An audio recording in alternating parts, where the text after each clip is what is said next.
Can you guys hear us? Good evening.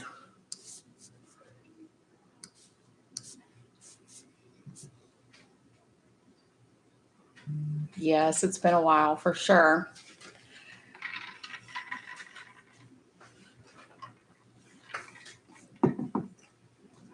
Best firearms content on YouTube. Thank you.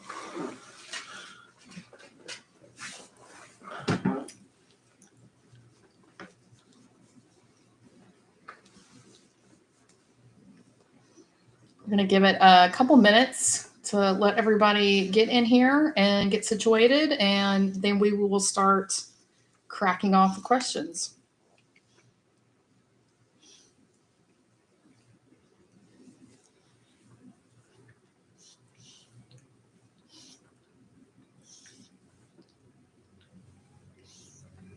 Put him down because he's just going to be licking and making noise. Short tip here.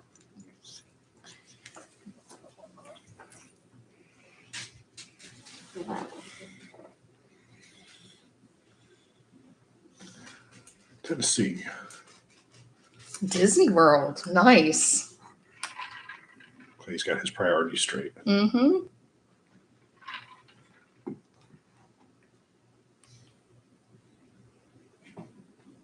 Yes, he is.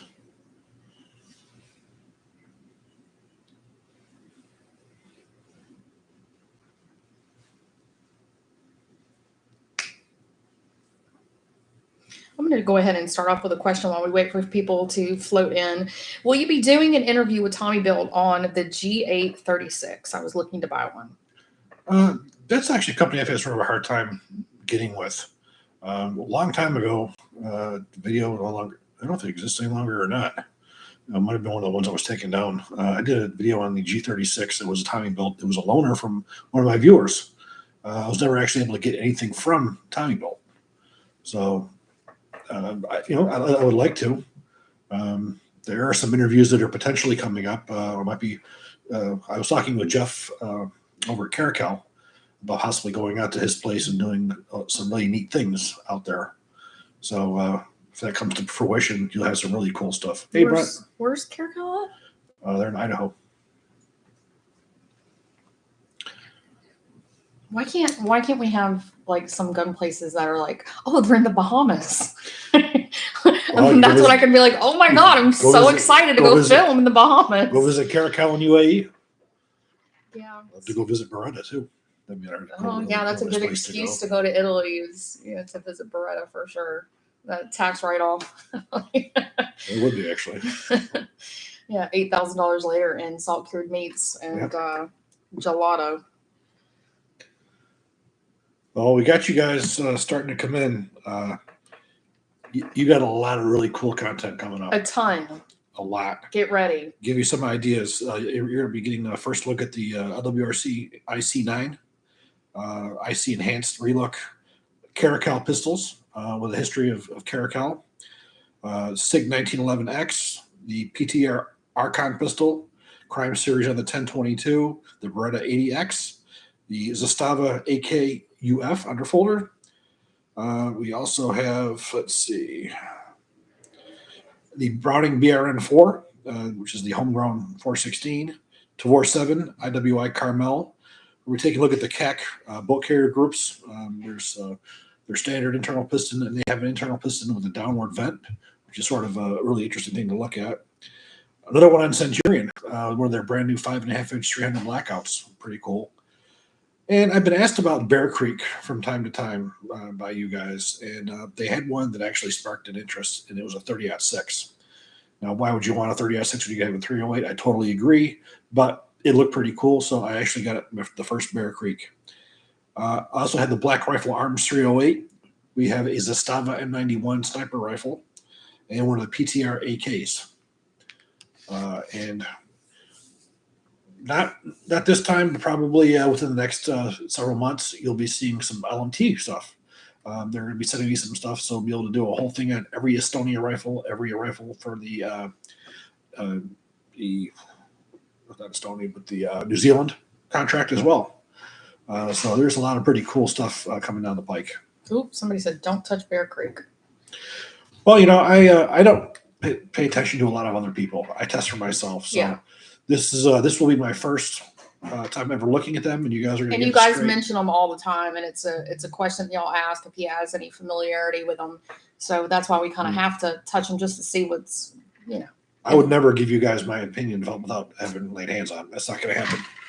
So until I actually get some, if this rifle goes well, I'll order another one. Yeah, and he did film a new crime series today.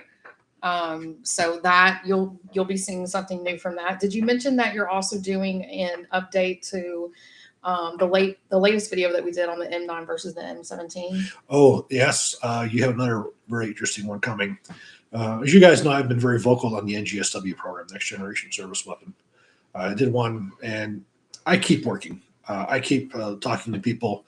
And again, as many of you know, I'm not your typical gun tuber who was just a gun enthusiast who owns a gun shop.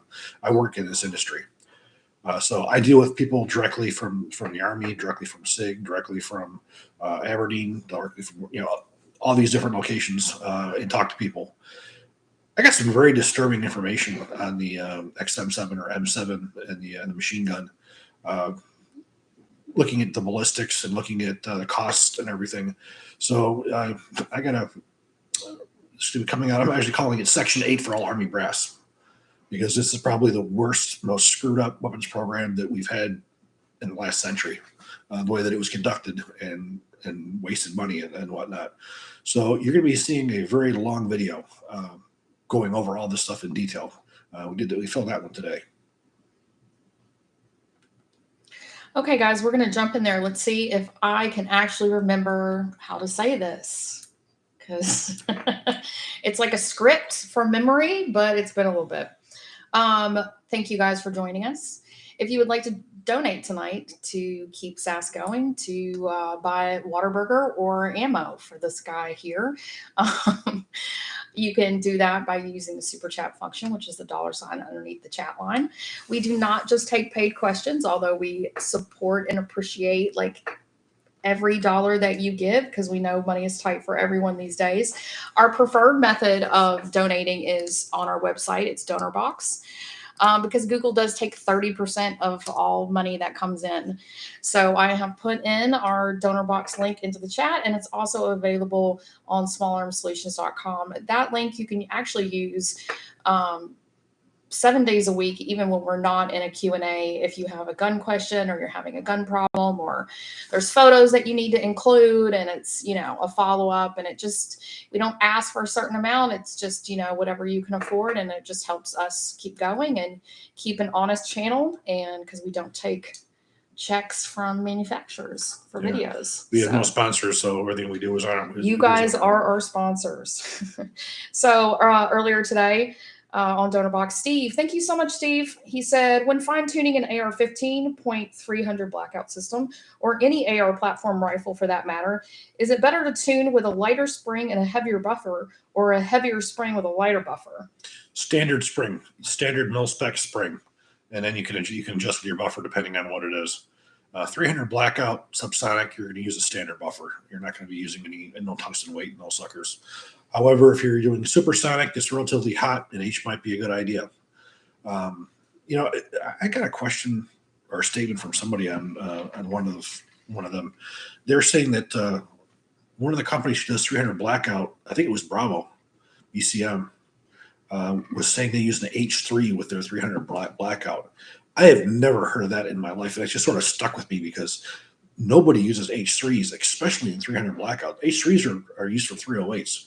They're very rarely, if ever, will be used in anything other than that. But 300 blackout, because of the subsonic, you want a light buffer so it's going to cycle properly. I'm going to pull this question from Moses. He's asking about new videos that are coming out to Patreon, and he hasn't seen them. You will be getting a lot of videos coming to Patreon first. So if you're not a member of our Patreon, please join. And that's under Small Arm Solutions. But we have so many videos that we are currently in the middle of processing and filming. And so a lot of those will actually go to Patreon first. So Moses, you have those coming your way. So just sit tight. Sean on DonorBox, thank you so much. He didn't have a question. He just wanted to donate. We appreciate that. Adnan on DonorBox, he does not have a question. It is his birthday today. Well, happy birthday. I just had one a couple days ago. I know, and he actually remembers that it was your birthday recently and told you happy birthday as well. So I'm going to go in here and start pulling questions. Let's see. Any information on Centurion's new Knights compatible bolt and their new barrel extension? You'll be seeing it. Oh, and they used the code. You'll be seeing it. I just got with the rifle. It's the new bolt, but not the one that uses the Knights. There's two different ones. You can tell by the shape of the locking lugs. The shape of the locking lugs are rounded off for the special receiver extension. So yes, that's going to be very much just like Knights, where you're going to have to use the proprietary receiver extension, which Monty has over Centurion Arms. Most of you probably will be far better off just getting the standard, one of those are the standard receiver extension, but he does have that. You'll be seeing a video that's going to be talking about his new bolt. His new bolt is freaking cool. He's done some really cool stuff with it.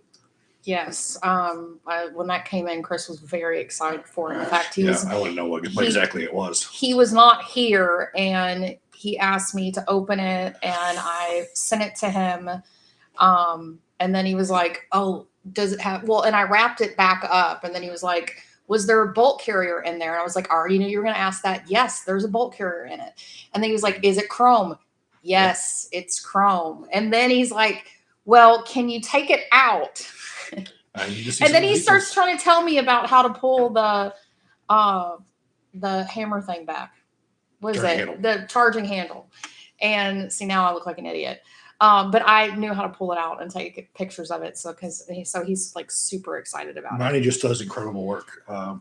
This new bolt carrier group that he's got, I would put up there with. I probably put it up there with even LMTs. The only difference is LMT has a modified carrier that's only good for 14.5-inch barrels. Monty's carrier will work in everything, but he has a real enhanced bolt. It's really good job. And I did pop in those Centurion discount codes. We can't really put them in all of our videos anymore just because of YouTube and their regulations. But we do actually have 3 discount codes that are all still very active. There's one for complete rifles to get 3% off. There's 5% off all uppers and lowers. And then there's 10% off everything else on the website. So he just dropped some new carriers today. Yeah, you can save yourself a little bit of money. Yeah, when he gets in those carriers, they are gone within quick. hours. So it's like he'll have, I think he had like around 200 carriers. They were gone within 20, 30 minutes. Everything was gone. So that's just trying to keep up with the demand, because people now figured out who he is and what his stuff is. Yeah. Well, and so a lot of people will ask, well, how can we stay updated to like when new things drop? And what I've gotten from his wife is just keep checking the website. Just keep updating and checking, because as soon as it goes up, it's up there and then it's just gone. So if there's something that you're looking for, you just need to be diligent, keep a bookmark, check it every day. But yeah, you'll be seeing his new 300 blackout 5.5-inch barrel. Pretty cool. I'm looking forward to that because I haven't shot it yet. It looks awesome. Your opinions on the 6mm Max? I have not got a chance to look at one yet. So I've read just as much as you do. I don't have the experience with it yet, but it's something I do want to get to work on. Thank you, Moses. I'm curious about cans. I'm between a machine traditional, is that baffle cans versus a 3D printed, 3D printed HUX, WERX. Okay, flow. This is a flow through. This is actually a fairly complex thing you're actually getting into or delving into. Traditionally, cans use baffles. That's where technology is changing to what's called reverse flow. Reverse flow is pulling the gas forward instead of back into the action, and you're getting far less gas in your face. That is the future right now of cans. I see traditional baffle cans over the next several years being phased out in favor of this newer technology. Now, 3D printing can be used. There are companies who do 3D printing with it, because the baffles that are used are not the baffles, but the apparatus that's used in a reverse flow can it's very complex because of the way that it makes the gas flow in and out. That's the new direction. Quite frankly, if you're looking at cans right now, I'd be looking at a reverse flow. Their Huxworks makes probably one of the best ones. I like the LMTs. The LMTs is which we refer to as military grade, the LMT Orion. Huxworks is good for commercial use. They're not really what you call military grade for full auto use, but if you're not using full auto, I wouldn't worry about it.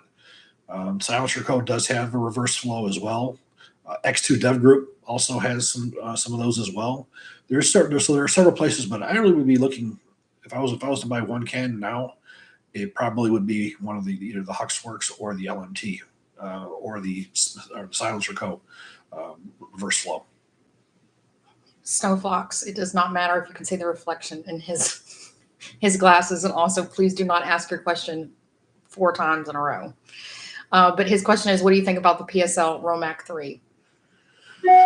Well, I did a video on it, I believe, and it was a few years back.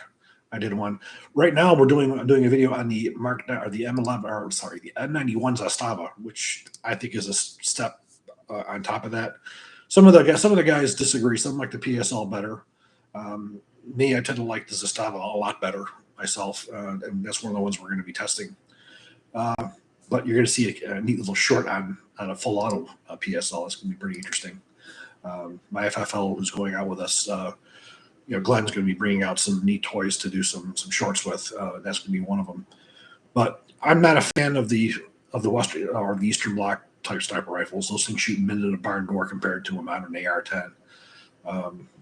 If you look at what they charge for Dragunovs now, it's absolutely sick. Those guns do not shoot well really at all. My last trip to Ukraine, I was out. We had one of those, and I was less than impressed with it. Granted, it probably was a little worn. It was a Soviet block one when they were part of the Soviet Union. But if you're looking for a 7.62 by 54R, I'm probably more so looking at the Zastava myself.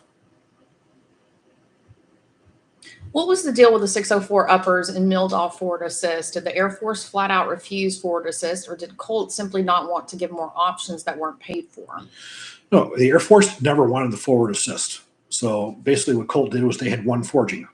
That was at that time it was for the XM16E1. So rather than them have to run separate forgings, they just got one forging and they machined it off. They did the same thing with the LMGs, the open bolt machine guns, because you didn't use a suppressor on that you didn't use a forward assist on that because it was open bolt. So they did the same thing. You'll find Colt 9mm carbines. They're the same thing.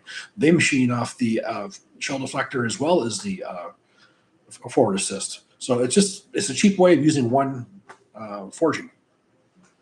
Thank you to all the guys reminding everybody to hit the thumbs up. Please hit the like button, guys. It helps the channel. It helps the stream. We appreciate you.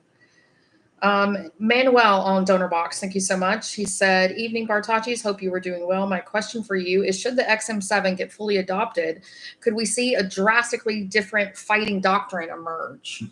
You're not going to see it get adopted. I would bet vital parts of my anatomy on it. That rifle will never go into production. If it did, it would put us in a very bad position for our soldiers in combat. That rifle basically removes capabilities that we have right now. It takes away actually all the capabilities of an assault rifle and puts you with one solution and one solution only. The XM7 is for one purpose only, and that's for open fields in Afghanistan, long range shots. That is the only scenario where that gun is any good whatsoever. Any other situation, you are taking away a significant amount of capabilities from the soldier. This gun at $12,000 a pop, with the complexities, it's not going anywhere. But if it does, oh yeah, we're gonna have to change quite a bit, and then we're gonna end up having to change it right back, because right now it's very frightening. After already being adopted for over a year or close to 2 years, there's just an article in one of the Military Times sites not too long ago, within the last month, that they're starting to do extreme weather tests. Well, this should have been before you actually adopted it.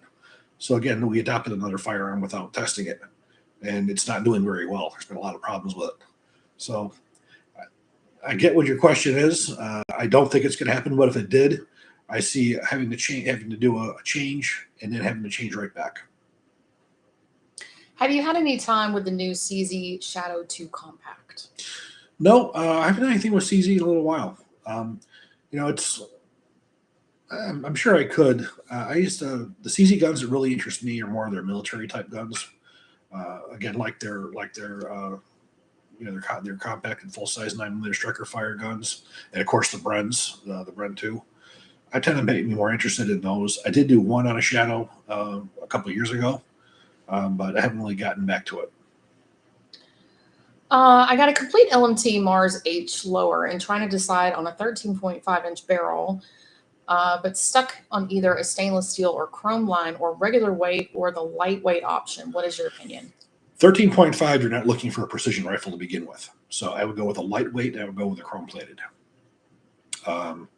If you were looking for precision work, that's one thing. But again, why would you do precision work with a 13.5? So I don't think stainless steel is worthwhile. And going with a full weight barrel for something that's that short doesn't make sense. So yeah, I would go with the lightweight chrome plated. How fragile were the early M16 handguards compared to today's handguards? Oh, much more fragile. You have to look at back then. You're looking at Fiberite and some other things like that. Stuff they don't even make anymore. The newer Zytels that came out in the 80s were far more strong. The biggest problem with the M16 handguards was when you were standing at attention and they dropped, the right handguard would always crack. That was a problem. So you'd see a lot of rifles that had an old-looking left handguard and a new-looking right one. The other thing was if the early ones were to break, where you have the air holes, where they had little teeth on there, those would crack. So we've come a long ways in materials. The A2 handguards, when they came out, that was one of the things about the A2 that I did like, was when they changed the handguards, they changed it to a very indestructible material. Very rarely do you ever see those break. What do you think about the optimized 50 grain TSX for home defense? It's a very lightweight, very fast bullet. It's gonna over penetrate because it's solid copper. Probably not your best idea. If you're going to use a 5.56, I probably would go more with a 77 grain. If it does hit the target, it's not really going to pass through. It's going to do its damage. And when the bullet strikes into the wall boards, it'll break it apart because it's no TM bullet. But I would not recommend any kind of a TSX bullet for an indoor use. So I have something really funny. So our oldest daughter, who just turned 21, she actually turned 21 3 days after Chris's birthday. She has been dating a boy for 2 years now, PJ, who's actually going to be helping Chris do some filming of some range footage. He's actually really good. I've told him he's really good. He did good work. He does good work. Apparently, I've just got a text message saying that his cousins are watching the live stream. So that's fun. Shout out to PJ's cousins. Well, PJ's going to be with me on Monday. I don't think he can make it with me on Saturday. So it's unfortunate that PJ can't make it on Saturday because we were going to have machine guns out there. Yeah, machine guns. We're going to be doing full auto. We're going to have several different machine guns. He's so upset. I really wish he could have made it to that one. Unfortunately, he has work, but yeah. But we'll still have some cool stuff on Saturday. I mean, I don't think that you could be dating one of our daughters if you didn't like guns. Fortunately, Chris has never had to threaten PJ's life. Oh, absolutely not. I couldn't have asked for a better guy for my daughter. Amazing. He's really great for my daughter. So yeah, not a single complaint with him whatsoever. Yeah.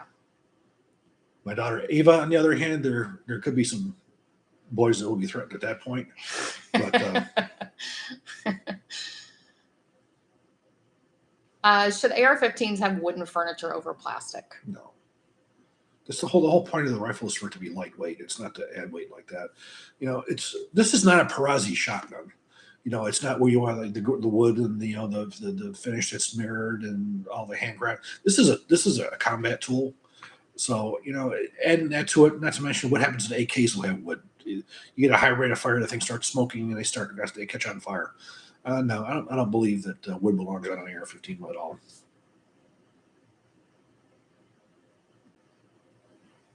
Is the 6mm arc still being used by the special units?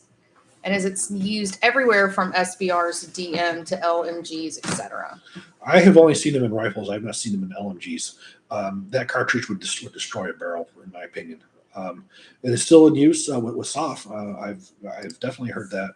I've never heard of the short barrels though. There's a lot of things that are going on that are really strange. With SOF and with other places. Going with a 13.5-inch 6.5 Creedmoor which is absolutely lunacy because you are losing all your velocity. So all the benefits you have to that caliber, you're losing. But everybody wants everything smaller, and the cost of having these things smaller is heavily ballistics, accuracy, and everything. Some things just don't belong in short barrels, and I believe that's one of them. I believe the 6.5 Creedmoor. I don't think you would want to go below 20-inch barrel. Ideally, with that, you're looking at 22 or 24-inch barrel, but a 20-inch barrel is as low as I would go with a Creedmoor. But people, I was talking to Carlos at SHOT Show about that. One of his customers wanted that. And I asked him, like, why? He goes, I don't know. They want it. Is that something that I would want to do? But, a customer asks you to do it. You give them what they want. They know ahead of time what the problems are going to be with it, what you're going to lose, and all that. And they still wanted it. So, I don't know. What do you think about the Brownells Daniel Defense M4A1 Res 2 with a SOCOM barrel? I have seen it only in pictures yet. I haven't gotten my hands on one. For a while there, the guy who I worked with at Brownells for years, he had left, and it took me a little while to get hooked up with his replacement. And his replacement just got me the BRN-4 416. So I'll probably start looking at some of that stuff later on down the road. But I was really anxious to get my hands on their BRN-4 with 416. It looks like they did a good job. Aesthetically, not too pleasing. There's a lot of chattering on the receiver, but the way that the gas system was built and the way the gun's built, they fixed the secondary problem so they don't have to have a firing pin safety on the bolt carrier. Looks like they did a good job, so I'm pretty anxious to get some trigger time on that. That's one of the ones that we tested on full auto. How do you feel about having your castle nut and end plate staked? Is it something you should always do? It's a mil spec, mil standard. Does it have to be done? No. As long as you're torquing it properly, it's not necessary. It's a mil spec, mil standard. It's just the way that it is. There are some things that the military does require that you don't necessarily have to do. I generally stake most of my personal ones, but if I don't, I'm not concerned because they're torqued properly. They're not going to come loose. But 6 of one, half a dozen the other. Manuel on DonorBox, thank you, Manuel. I'm going to try and find that Military Times article. That would be concerning to hear, especially with all these contracts going to SIG and hearing all these issues with other firearms they are putting out. I've been reading a number of articles on military design history, and it made me question how we do things currently. One of the biggest problems I have with what's going on right now is they are lessening requirements and adopting things based on price. They're adopting things in a way that they're going around the most significant parts of whether the gun's even any good. They're replacing things with things you don't even know if it's any good. You have people who are putting us behind our enemies. This new XM7, you have a platoon of 20 guys with that. They get ambushed by 20 guys or 10, 12 guys with AK-47s. They're not going to be able to survive with that ambush. That XM7 will not keep up in a meeting engagement with an AK-47, which is the whole reason we got rid of the M14 in Vietnam. The other thing is everything coming out of most of these military magazines, you're not hearing from soldiers, you're not hearing from end users, you're hearing from the project managers, the ones who want to get their promotions when this is all said and done, and the ones who are costing the American taxpayer a shit ton of money, and they're making our troops less effective. Sorry to get on my soapbox now, but this is something that's been really pissing me off. The more and more I learned into it. And we cannot discuss selling certain things on YouTube. You can actually get our chat shut down. Our live stream will be shut down. If you're trying to sell something, you need to do that outside of, especially with what you're trying to sell. Yeah, we don't sell things. We're not a gun shop here either. Are double actions going out of style? It seems like all the new pistols are either striker fired or single action. Military pistols. I know there's going to be some ass hurt 1911 guys out there. Well, when you say it like that, my God. Everybody who people still want to say trying to keep the 1911 relevant, and it's not. All military contracts right now are going to striker fired pistols. You don't see anybody going with it any longer. Canada just replaced their Browning high powers with Sig P320s. The Breda APX is doing very well. Of course, Glock. The double action, unfortunately, is pretty much gone. Double, single. In single action only, no, those are done. That's Glock. I'm sorry, that's the Colt 1911. Those have been out of date since 1970 45, whenever when the Luger and when the P38 came out. The P38 and the Browning Hopper when they came out. But you're not seeing any of that stuff being made right now. The only 45s that we really had in our inventory was those Marines M45A1s, and as soon as they got those, they found out that it was a bad idea, and they switched back to Glock 19s. So striker fired is the way that it's going everywhere, law enforcement as well as military. Is there a possibility you can do an AR-15 magazine video with magazines that you haven't shown yet and new ones that just came out? I could look into it. There hasn't really been all that much new. There's a new one that Magpul has. I want to get my hands on a couple of those. But there hasn't really been a lot of new AR-15 magazines. Yeah, not that I know of. Again, the only one really new that I know of is probably the new translucent PMag. Of course, Lancer has a few different colors, but that's not really changing the design. I can look into it. Have you tested the FN 510 10 millimeter, and do you plan on testing anytime soon? Not really. The ones that I was interested in testing was the Glock and the Sig, because those are the two most practical ones that are out there. They're using polymer frames. They absorb the shock. They don't take as much of a beating as the steel ones do. They last a hell of longer than the 1911s do in 10 millimeter. It's not really a military caliber, so I haven't really spent as much time on it. Most of the guns you guys see that I do are military grade, law enforcement. FN is also a company I have great difficulty. The lady that's there, I don't know why. I see her at SHOT Show. I see her places. She gives me her email address. I email her and to request products, and I just don't ever hear back from her. So I don't really have a lot of luck getting stuff out of FN anyways.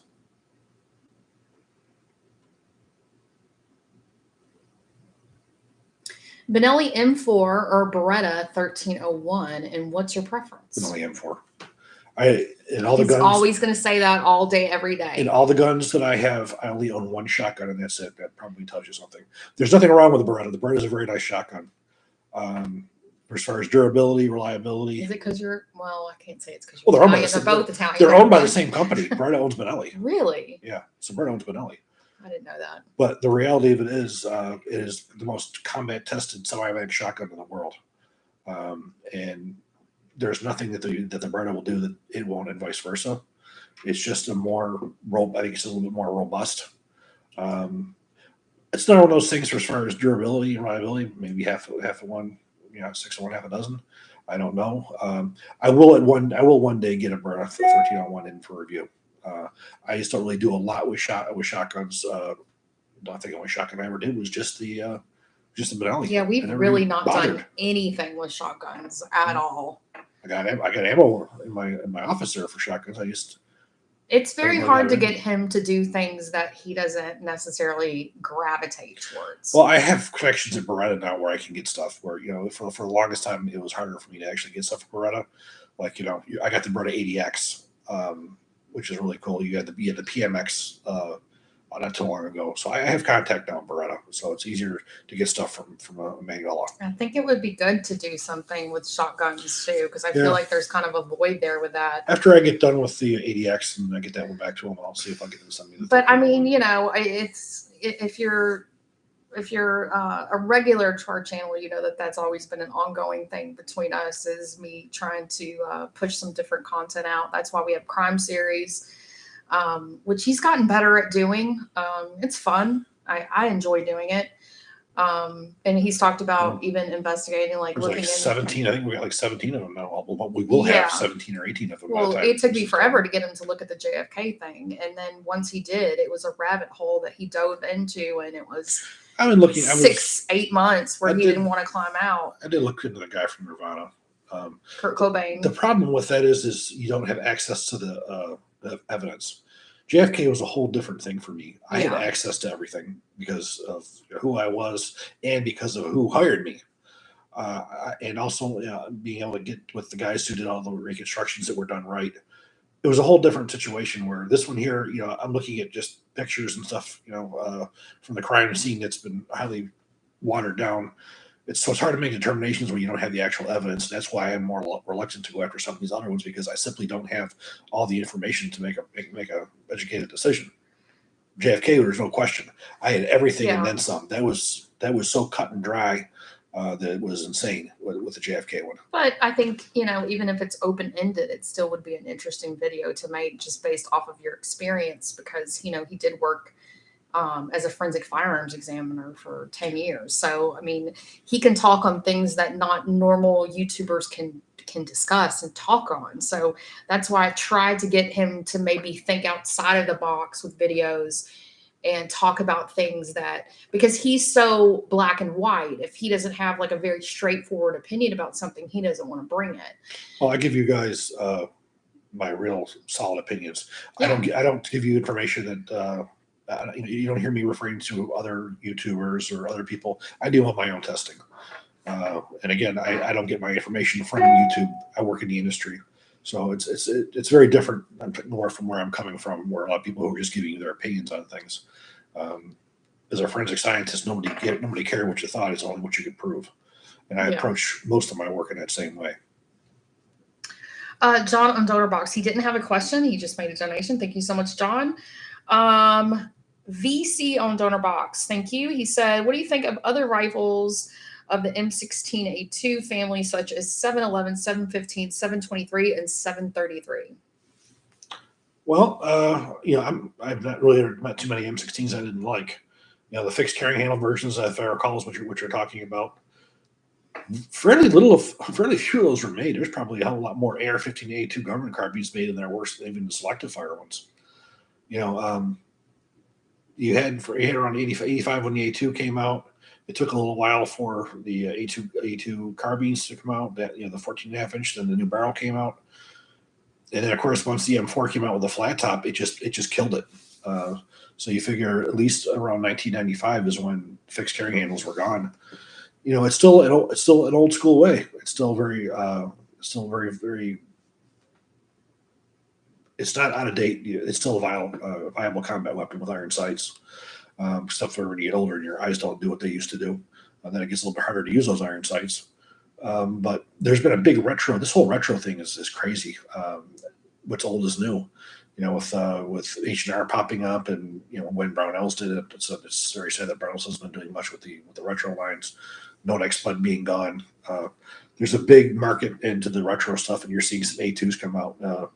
I saw a Bushmaster at SHOT Show. I was trying to get one of their A2 rifles from them. A2's from a special league. That's what I had in the Army. It was a M16A2. And I thought I was going to be able to get one from the guy. I don't know if I'm going to be able to get one from Bushmaster or not. But there's been a couple companies who are putting those back out again. I'm looking to get an 11.5 5.56 barrel. Have you tried the Roscoe K9, which is a patrol gas tube length, which is between a carbine and mid? The more distance you can get from gas port to muzzle, the better. You know, Roscoe is certainly good. They're a Colt contractor. You know what? I would tell you to give Bonnie a call at Centurion. You know, he's got good barrels. He uses some of his own gas tubes as well. Talking to Carl Lewis, you know, he's doing more 12-inch barrels with using mid-length gas systems now. The easiest thing about Carl right now is if you buy an MRP now, a 14.5-inch barrel, you're not getting a carbine length gas system anymore. He switched everything over to mid-length. And of course, with a 10.5, you're not going to be able to do it mid-length. When you get to like a 13-inch, you can pretty much get one, the 9-inch gas system. But the rule of thumb is the more distance you get from that gas port to the end of the muzzle, the better. Because if you don't have distance for that pressure to increase, you got to open up your freaking gas port, you know, to a barn door to get as much gas in as you can to get the gun to work. And that also increases the cyclic rate. So, you know, the 11.5 and 12-inch barrels, I definitely would recommend over a 10.5. And if you can get any kind of extended gas tube, yes. But, you know, Roscoe is good enough. But if mine might have those in stock, I would check with him first. And you can use our codes to save you a little bit of money. I popped those in the chat earlier tonight. But yeah, you can use those codes to save you a little bit. But yeah, Centurion all the way. No one's ever said that they're crap. No, he makes them. No, he makes them. I mean, he was a former Navy SEAL. I had some people when I worked for Colt. There was a guy who worked in the Caribbean, and he was a Colt rep. And Colt just changed their policies where they have like a 200 gun minimum. Well, most of the people who buy stuff in the Caribbean are smart police departments. They're buying 10, 12, 5, whatever. So basically, Colt said no to the money. It's like, because they wouldn't bill them. So Martin gave me a call. He goes, well, who do I go to? I said, give Monty LeClaire a call.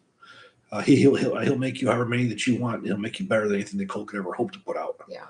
And he's one of the companies who this guy's working with on the Caribbean now. Monty's getting some international work now because he's known for it. He's amazing. Yeah. His stuff really stands out. And we do have a video where Chris does an interview with him when he was here during NRA a couple years ago. And it's probably one of my most favorite videos we have ever done, because his story about becoming a Navy SEAL is so crazy, because he just kind of fell in it because his dad gave him a book when he was like 14, 15 years old. And at the time, he didn't even know how to swim. He taught himself how to swim. Like he went in and he has an amazing backstory. I consider him a close friend. He's a close friend of mine. We talk fairly regularly.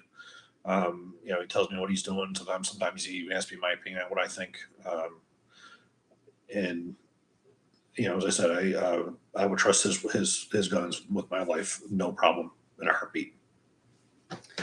I picked up an LE trade-in Demaco 11-inch. Is there anything I need to pay attention to? No, not at all. You got that's got a Colt hammer forged barrel on it, so you got a good barrel on that sucker. Those guns that came in from Colt Canada, they're hybrids. The upper receivers were Canadian, but they were U.S. Mill Center 1913 instead of Canadian Weaver. And you can tell the difference by there's like a lip on the back of the top of the receiver. You'll see it just goes down like this. You can tell one it's a Canadian Weaver versus that. So that's in Mill Center 1913. Those upper receivers were also provided to Colt as OEM parts. They were using for government contracts. The bolt carrier groups were made in Canada by Demaco. The lower receivers were made by Demaco, but they were American-made, semi-automatic only lower receivers, and they had the oversized hammer trigger pins. The handguards were Demaco. Most of the gun was, but they had to make the semi-automatic only lower receivers, and they had to get the parts for the semi-automatic only from Colt Defense. What do you think about the POF 13.75 Dragoon? I purchased it and it runs really well, and I would love to hear your thoughts. I haven't had a chance to get my hands on one yet. I did talk to Cody at SHOT Show, so I might be able to have a chance to get my hands on one. SHOT Show was very unexpected for me this year. It was sort of a last minute thing, and I got to catch up with a lot of these guys. So one of the hardest things in this industry is how people come and go. You could go to the SHOT Show and get a business card for somebody. When you call up, when you get back, they're gone. Yeah, he always says that. So it's hard to keep track with anybody. Cody he's Frank's son, who's actually doing a very good job. And he has some really big shoes to fill when Frank passed, and he's doing a really good job at it. So I got somebody I can actually talk to at POF too.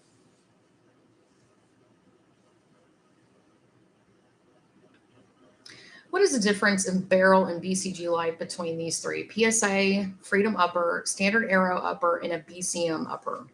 They're probably the same forging codes. They're all the same material.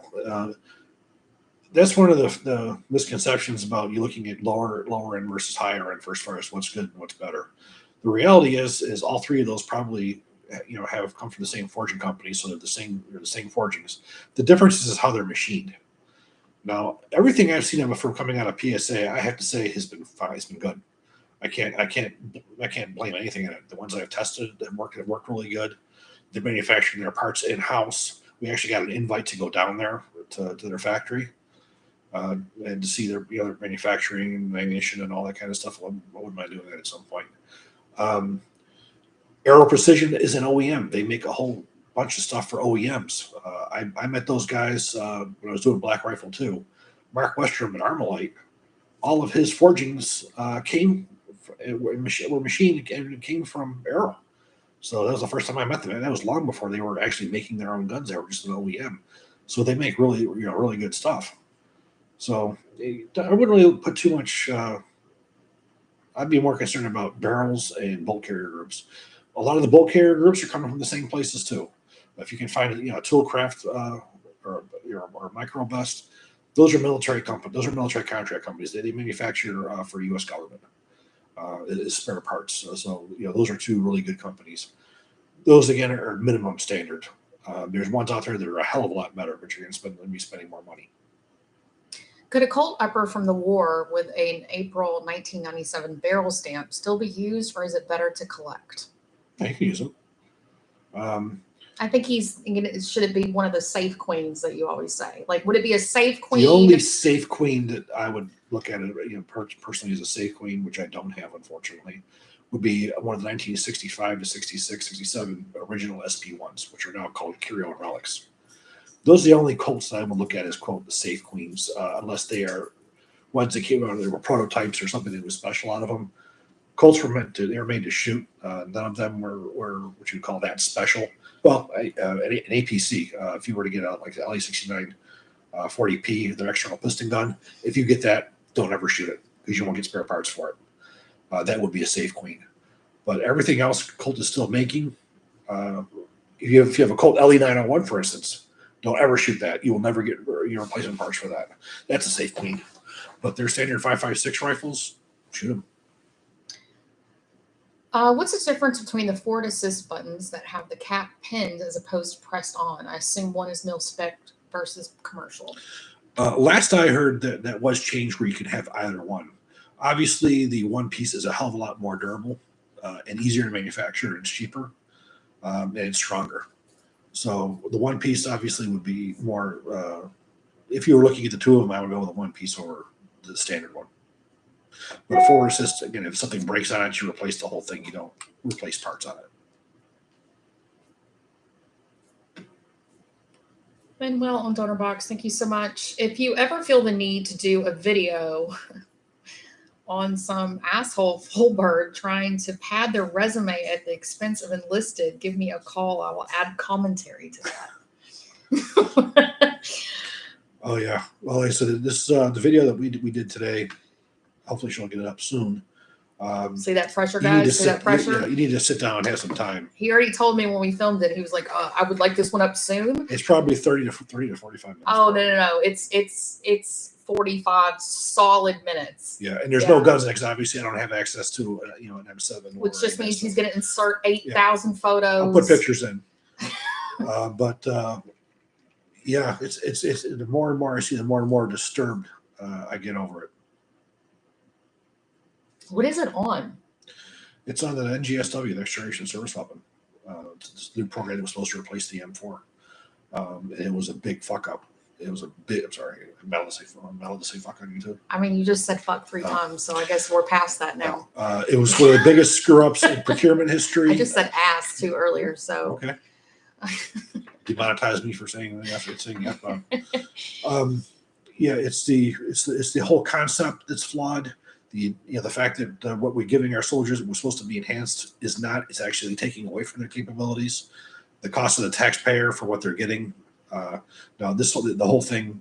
I mean, I talk about a lot of different points, and this is coming from people who are doing it.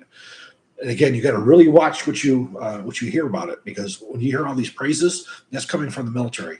There was one of those military articles that I got some inside information that was critical of the M7 program, and they were forced to change it because they were still, that was like an Army Times type thing, or one of those magazines where the Army had basically saying what was being said.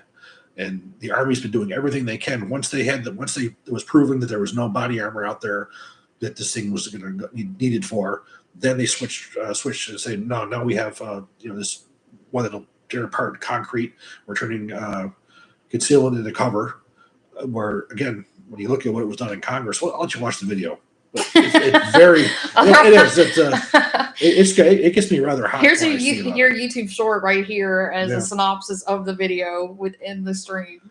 Well, calling it Section 8 for all Army brass, that pretty much says how I feel about it, because I felt that it was criminal, that you're taking away you're taking away capability and adding weight and burden onto the soldier. You're carrying less. It's bad. Well, listen, you'll see. All right. Well, let me pull another question before he completely gives you the video. Let's see. Do you think the 277 Fury will stick, or do you think the DoD will choose something more practical in the end? I don't think it's going to stick, period. I think the whole program's going to fail. I don't see any way. And if it does continue, the first time our troops take it into combat, they're going to be decommissioned and they're going to be pulling out M4s from war stock and M240 Bravos and M249s. Don't forget to hit the like button, guys. What is the maximum you would pay in today's market for a Smith & Wesson M&P Sport 2? $500. I'm not a Smith fan. Yeah, that's a hard question because I would never buy a Smith AR, so it would not be a lot. The only one that they had that I really actually thought that did a good job on was a 308. And the one that I had didn't even work very well. It appeared well made until I actually shot it, and I had some malfunctions with it. They're just not a military grade gun. They're not. Smith & Wesson these days, they're commercial grade and they're law enforcement. They didn't even make the down select even for the XM17. In fact, since the 30 Special Revolvers, Smith & Wesson has had entries into the XM9 program and the XM17. They didn't even get to go through the first phase. They don't make military grade guns, whether it's a rifle or a pistol. Would you consider doing a video of the Gary Gordon carbine? Not really, because you know what? Soft guns like that are custom per the individual. It's not like it's an issue gun. There's nothing really special about it other than the way they shorten the barrel to use that specific sound suppressor. I'm not one to clone guns from movies or from individuals like that. I tend more to be interested in the guns as they're issued from Crane in that case. But you're also looking back in a time where this was pre-M4. Everything they had was COTS or commercial off the shelf. The Gordon carbine was not an M16 or an M4. That was a Colt export model M16 A2, which with the A1 carry handle. These were, what they showed in Black Hawk Down weren't even the real guns. They were changed. They were showing A2 sights when A2 sights really weren't even available yet. But I'm not much of a cloner when it comes to that. Henry Chan in 9-Hole Review, I know he's got one. He built a Gordon one, and I think he's got a video out there. So if you're interested in something on the Gordon carbine, I think Henry Chan's got one at 9-Hole Review. Should I put a Geisley super braided buffer spring in my 14.5 BCM? BCM says it prefers mil-spec parts when I ask them. No, I would go with mil-spec parts. That's a question that didn't need to be asked. Our solution for a problem that never existed. That spring is not something that's under that much stress. So I've never really seen one break. I've seen them rust and break, but to actually see one break, no. And it also increases the strength and the weight of that buffer spring and the buffer, all this movement back and forth is part of the weapon system. So you're altering by putting in a much heavier spring. So it's going to make your gas system work that much harder. So I wouldn't bother with that one whatsoever. God, and if you don't know what that sign was with his hands, that's the Italian way of being like, you are effed. No, I've tried them before. I have tried those before, and I had some short. That is the Italian way of saying no. We got them. What would you select in today's current market? The Colt CR6920 or Spike's Tactical M4 mid-length? Well, the Colts you're getting now are pretty much commercial anyways. They're not in the military guns. Spike's, the fact that he's using a mid-length gas system, I probably would much more go for that because of I'm not what you would call brand loyal for the most part. It's what's going to work better. And having a mid-length gas system is a design enhancement over a carbine. Colt, for some reason, has only done one gun with a mid-length gas system. They just don't want to do anything short of government shit. They want to stay with doing the M4s. So as many parts as they can keep compatible. and they can throw on, a different handguard or something like that. You're still getting, a basic military M4, but now not even with military parts. So you're not getting anything special out of Colt, but you're getting something that's outdated. The new gas system is a much better way to go with the mid-lane gas system. And Spikes, last I knew, still is using good Colt Hammer forged barrels. So you're even going to get that with it too. Stephen on DonorBox, thank you, Stephen. What are your thoughts on Surefire's SOCOM 556 RC3 suppressor? I don't really use a lot of Surefire. I don't have any Surefire cans. The reality is most of these cans that are baffle, such as that, they're all about the same. You're not going to find any cans that are much better than the other. The only thing you're really seeing the difference is that some may use better materials. Some may look a little bit better, but for the most part, standard baffle cans are about the same. That you don't see that much of a difference. Myself, I use a lot of Silencer Co. And I like Silencer Co. a lot. I'm now getting more into the reverse flow. And fortunately, the LMT, when Carl had that designed, he did something really cool. He had his own muzzle device, but he also made one that was compatible with the ASR mounts for Silencer Co. So I got that, and now I can throw that on any of my rifles that I put ASR mounts on. And that's a reverse flow, and it works very, very well. The same thing with the Hux works. It works very, very well. The new Sig ones, the same ones being used by the NGSW program. That's the other one that I have, which is great. They have sort of their own muzzle device for that. So I haven't used it as much. I mostly use them on SIGs, but I need to change that. I need to use that one more. But it's a reverse flow as well. But you're not going to see that much of a difference between all these different companies. Some are military grade, meaning that they've been bought by militaries. Some are full auto rated, some aren't. So it depends on what your needs are. But you're looking at top tier anyways with any of those people that you're looking at. But really, to say one's better than the other, when most of them are made the same way. It's the same technology. It's just somebody may have a different pattern in the way that they do the baffles. Some may use multiple pieces and hold them together. Some may have detachable pieces. Gas port to muzzle. So a Colt 16.1 is better than a 14.5. Not necessarily, because you're still getting your gas peak at the same place. You're actually probably better off with the 14.5. Not that you really ever notice, but on paper, you probably would be more apt with you have a lower rate of fire with a 14.5 than you would with a 16-inch, because as that bullet's getting down, it's burning more and more propellant. If you take a muzzle device off of a rifle and you fire it at night, you see that big flash, that muzzle flash. That's unburned propellant. When it's in the system, when the barrel is pressurized, that propellant's burning as that bullet's going down there. So the more powder you burn, the higher pressures that you're going to get. So by the time that it reaches the gas port, it's still going to be very highly pressurized when it gets to the end. So that's sort of how that works. So 14.5 inch on paper, you'd probably be a little bit better for as far as you have a little bit lower pressures. But they also modify that with gas ports as well. How do you feel about Canada's decision to adopt the P320? I kind of wish they adopted a CZ design. I also wish they went with green instead of flat dark earth. I actually thought CZ too, because Colt Canada, which was previously the Mako, that is the sole procurement place and sole overhaul for all Canadian military.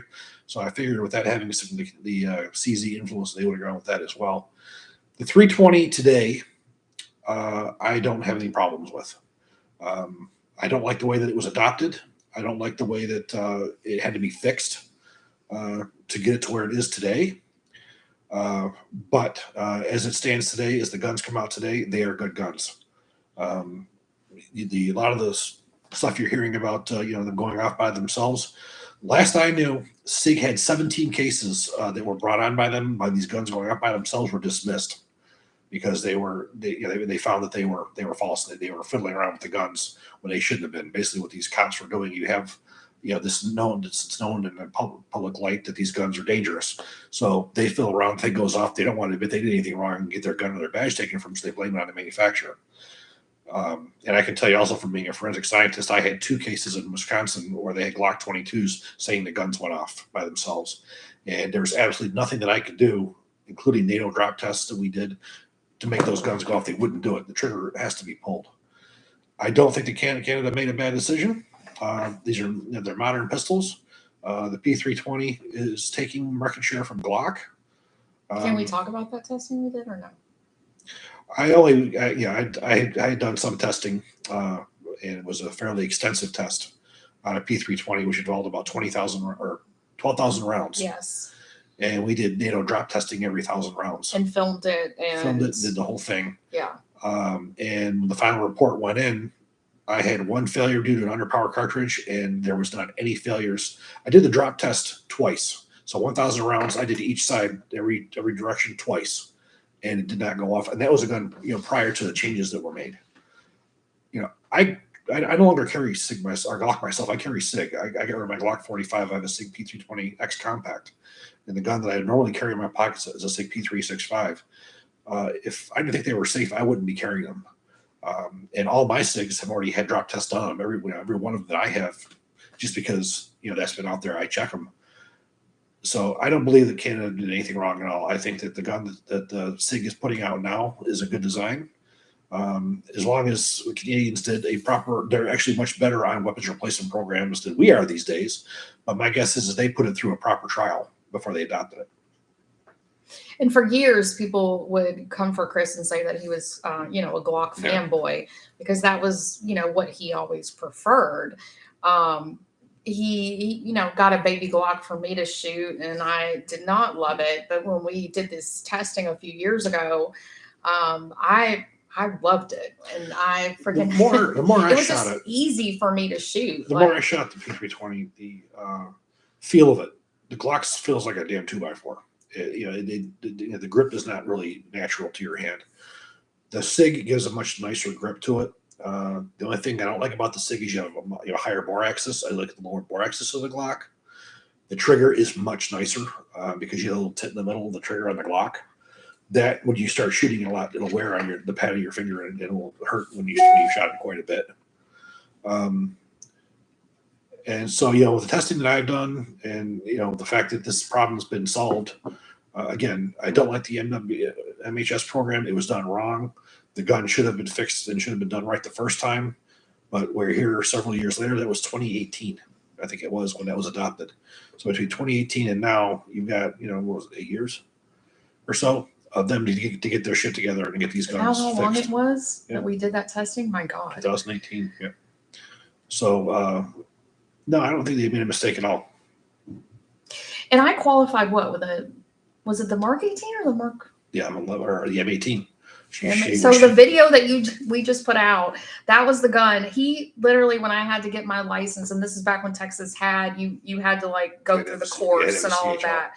He took me out, and I had a plethora of guns and sights to shoot from, and I ended up picking that because it just felt good. So I would just say, guys, because we get this question a lot too, like, what gun should I get my wife, girlfriend that is maybe uncomfortable, whatever? You got to get her something that she's comfortable with. That's because he kept bringing me this baby Glock, and yeah, it was small and it was compact, but I could not aim with it. I couldn't fire with it. I just was not hitting the target, and I couldn't figure out why.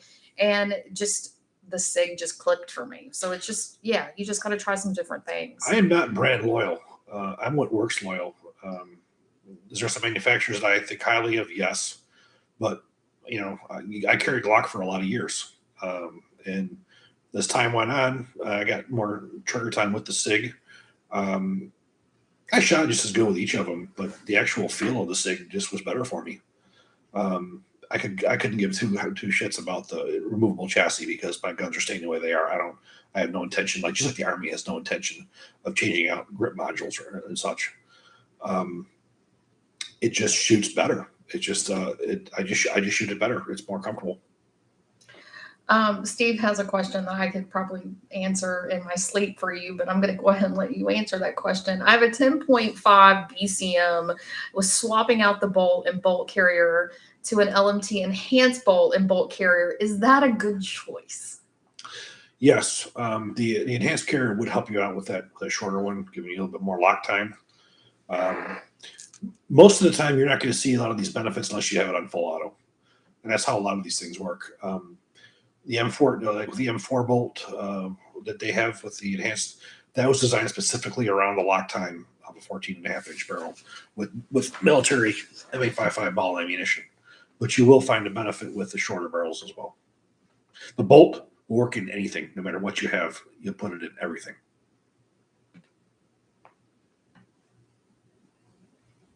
But you will see a lot of people, who do these reviews. They never met a certain manufacturer's gun they didn't like. I'm not like that. I will tell you, no matter who it is, there's things I like about things, and there's things I don't like. But if I choose something for myself, there's a whole lot of thought that goes into it, and a lot of reasoning. I have an opportunity to acquire an AR24 for a reasonable price. Is it still a relevant pistol? That is the ArmaLite CZ. Basically, it's a CZ75 ArmaLite, and Mark Westrom. I know the gun's history too. He's pulling from his dictionary in his brain. Mark Westrom, back around 2000. Story time. That must have been around 2007, 2008, that time period.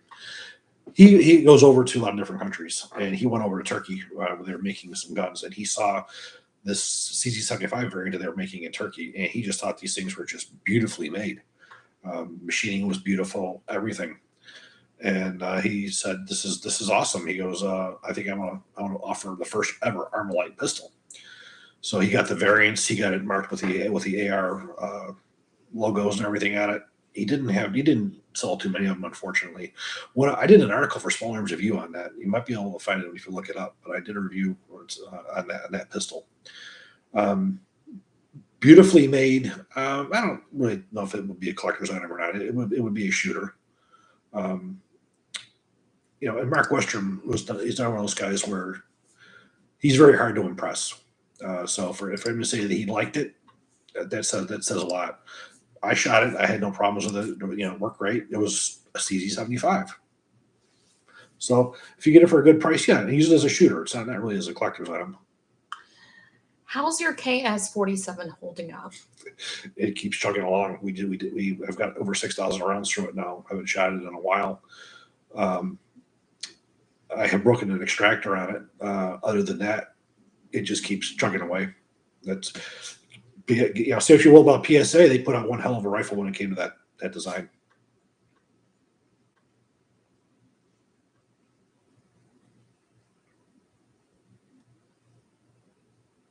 How did the Block 2 rail come to the attention of SOCOM, and why did Daniel Defense get chosen to produce the rail? That was the first time they wanted to go with a free-floated rail. The risks and the RAS were crap. They were first generation. Dick Swan had it right to begin with going with the surge system where it was free-floated. The problem with the RIS and the RAS was it attached from the barrel nut to the handguard cap, which is attached to the front sight base, which is the hottest part of the gun. So the problem with the RIS and the RAS is when you got into heavy fighting, all that heat goes right back into the barrel nut, and the barrel nut is attached to aluminum, and it would cause that to melt. And occasionally, you were pulling down into the vertical pistol grip, you could actually make the barrel pull down and droop from the way the heat would make everything soft and pull it down. You break your top two lugs off because it would come out of alignment. So that the one Daniel Defense offered them the first really good free floating barrel. Again, Dick Swan's, his was state of the art in 2004, 2005. It was bigger, it was heavier, it was more expensive than the Knights to the military at that time. The RIS and the RAS was first a soft thing, special operations thing that it carried over to everybody's rifle. But it's not a good design because, again, it jerks heat back into it. Free floating is the way to go, and that's what Daniel's Defense says. It was a free floating. At that time, I do believe Knights had the URX available when these came out, and oddly enough, I mean, Reed usually gets every contract. How Daniel Defense got that. Also, Daniel Defense now is the only company ever to supply anybody in the U.S. military with a Colt hammer forged barrel on an M16 or an M4. That is the only company that SOF, which again is the Navy, it's not regular Army, that are accepting those guns with Colt hammer forged barrels. I also want to mention that we are having a little bit of a raffle. It's a very quick one. It will be drawn on May 10th, so you have a very short time to get in there. We are raffling off a signed copy of America's Rifle, a signed copy of Black Rifle 2, an Otis cleaning kit, a 20-minute phone call with Chris. How much that's worth? It's worth all the money. And a SAS t-shirt. But yeah, 20 minutes with this guy right here. You know, you can talk to him about Whataburger or gun problems or. We got one hell of a lineup for you guys coming up. But hang on just a second. Okay. Tickets are $20 each or 3 for $50. It goes towards making videos and doing what we do, and we appreciate you guys for that. You can buy tickets on smallarmsolutions.com. And yeah, you have until May 10th to do that, and that supports us, and we appreciate. Yeah. So now go ahead. No, it's just one hell of a lineup. I'm still trying to get my hands on a Colt M5 at some point. I would love to do one of the Colt M5s. I just had a hard time getting my hands on one of those. But you're going to have some LMT stuff not in the near future, probably in a few months down the road. I felt like they have a new guy there who I can deal with, who actually will get me gear now. The guy before, I just couldn't get anything out of my no idea reason why. But I talked to Carl not too long ago, and we got this arranged finally. And you're going to be seeing, for instance, this gentleman who was asking about the lightweight barrels for the 308. You're going to be seeing that. We're going to be doing some testing on one of those. It's in some neat products, as I said, the bolt carrier groups, the CAC bolt carrier groups. I'm actually really curious to see for myself how those work out. It's a strange thing looking at that because you're thinking, wait, it's blowing dirt into the magazine. But the reality is it's not accumulating because those rounds are gone. So it really is irrelevant. But will it make a difference with getting gas in the face? That's what I'm really looking to see. Some other guns we got coming down the road, the M10X from M+M. I've been wanting to get my hands on one of those for a while. That didn't make it for this particular run. I probably will get with Brian about the 1301 for the upcoming future. I probably should do another shotgun. That probably wouldn't be a bad idea. But will Chris show his feet is the bigger question. We have not resorted to SAS feet pics just yet for the channel for support. And I'm not sure that anyone wants to see. I mean, he's a size 15 hoof. That probably desperately needs a pedicure. I don't know that that's a feet pic that's going to bring any revenue in for the channel or for much of anything. I'm not much to look at, so I wouldn't do that. Why I have to answer this question. Okay, yeah. Why are the best combat shotguns made in Italy? That's because we've taught the world everything. We taught the world how to eat. We taught the world how to make cars. We taught how to jewelry. Without Italians, this world would be totally crap. We've shown them the best of everything. Best cars, best guns. It's just in our genetics. So, he was so excited when that emoji came up. When they had that, and it reminds me of his no-no, who was like, there's two different kinds of people in the world. There's those that are Italian, those that want to be Italian. Yeah, well, we do hand gestures. It's something, I can remember when my nana would get upset with me, she'd be going like this. Yeah, that's that. That's why, earlier, that's when you oh my God, it's like that. And of course, you do this one, and if we do this, that's the one you don't want to get. That's not a good one. This. Then we point like that. There's this different. It's our culture. What can I say? But we've actually taught the world the best of everything, and guns just happens to be part of it. So I'm just shit over here as a Southern woman. No, Scotch, you have. I'm Scottish. What's the TV show? Outlander. You have Outlander. Oh, I have Outlander. And you have Fat Bastard. And Haggis. Yep, Fat Bastard too. Fat Bastard, Haggis, and Outlander. That's where I'm at. Wow. Absolutely. And you have all the best guns and everything of the world. Awesome. Well, thank you guys so much for joining us. You have so much stuff that's coming your way. And thank you for everybody who came onto the chat and asked questions. And thank you for everybody who donated tonight. We appreciate you. Thank you very much. As I said, we'll have some really cool stuff coming up.